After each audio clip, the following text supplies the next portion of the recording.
Welcome back, focused learners, to another explainer. Today, we're doing something, well, incredibly ambitious.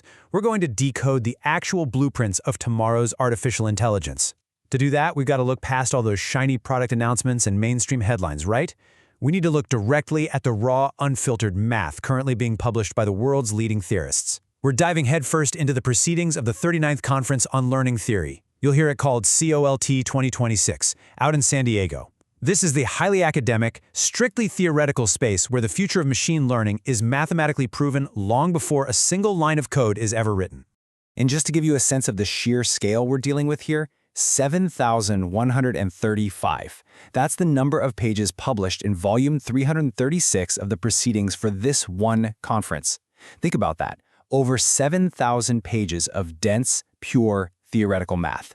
It's a massive, frankly intimidating wall of equations. But hey, don't worry, you absolutely don't need a PhD to get through this explainer with us.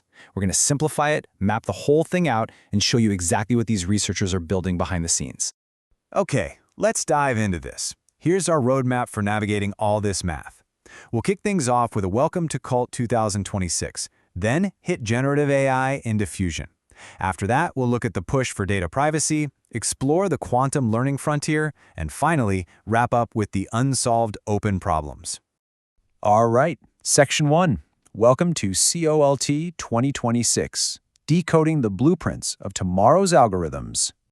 Moving right along to Section 2, Generative AI and Diffusion, the math behind the ultimate creators.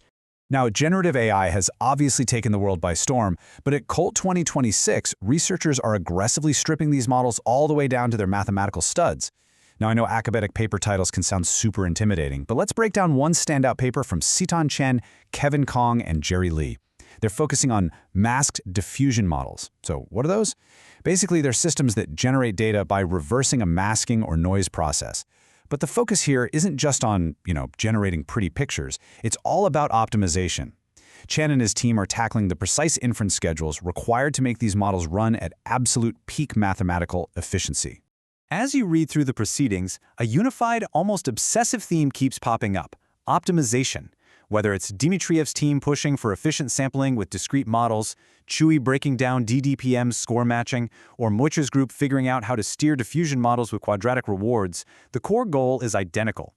They are desperately trying to perfectly steer the generation process so these models do exactly what we want them to do every single time. So why does all this theoretical clustering actually matter to us? Well, the so what here is that the math being proven at COLT 2026 right now is exactly what's going to build the faster, more accurate, and perfectly controllable image and text generators you'll be using in just a few years.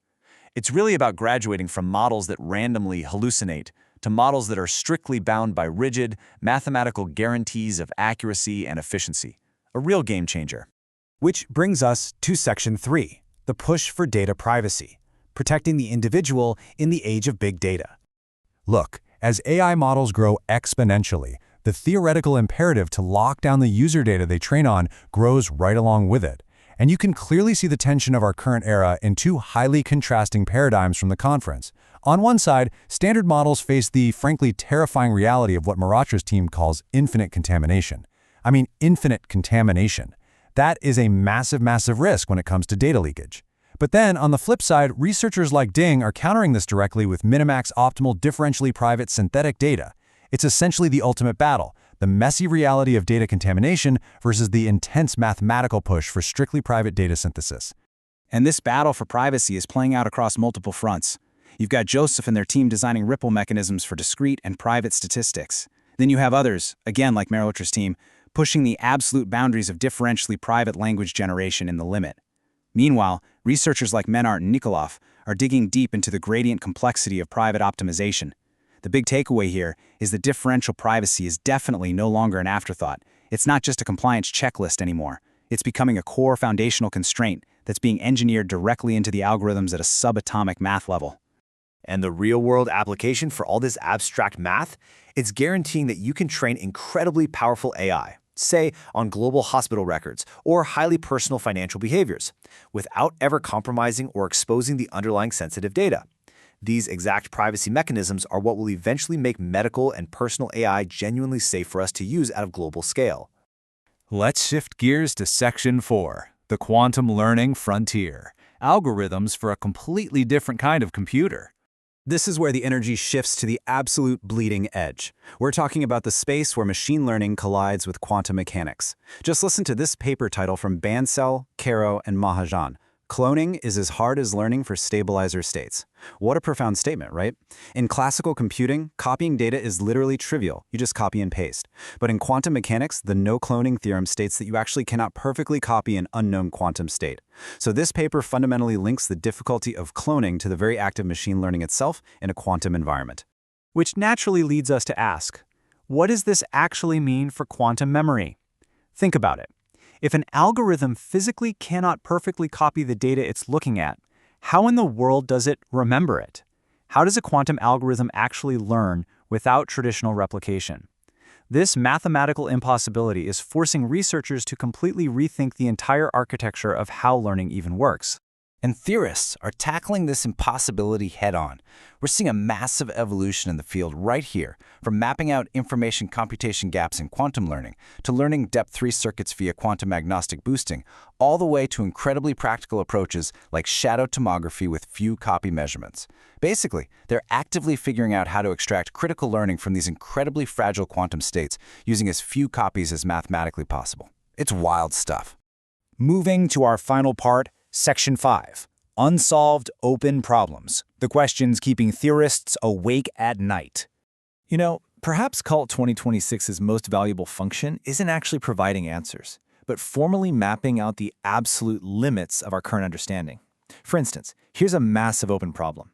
Is the power of deep learning over linear models inherently distribution dependent? Feldman, Kamoff, and Strebro are out here questioning the very bedrock of modern AI. We all know neural networks outperform simpler linear models, sure, but is that just because of the specific distribution of data we happen to feed them in the real world? If the data distribution changes entirely, does deep learning suddenly lose its magic? It's a staggering question to leave completely unanswered. Oh, and that privacy framework we were just praising earlier? Well, it turns out it comes with a serious catch. Another open problem posed by Nissim, Stemmer, and Cefadia asks if differential privacy actually makes PAC learning, that stands for probably approximately correct learning frameworks, much harder. This suggests that enforcing strictly private data might actually break the fundamental frameworks we already rely on. It could create a massive theoretical roadblock to efficient machine learning. Talk about tension. And get this, even the most seemingly basic statistical concepts are still fiercely debated. Take Lau and Scarlett's invited open problem on whether interaction is necessary for order-optimal 1-bit mean estimation. It just perfectly demonstrates how much foundational work is left at the absolute cutting edge, even for something as elementary as finding an average using minimal data bits. And that brings us to the end of our journey through the dense, 7,000-page proceedings of COLT 2026. The crucial takeaway for us today is this. The map of tomorrow is being written in the unresolved mathematics of today. From mask diffusion models to quantum shadow tomography and all the intense open problems in between, these are the very formulas that are going to dictate our technological reality. So, what will you build with it? Thank you so much for joining me on this explainer today, Focus Learners. Keep asking the hard questions and I'll catch you next time.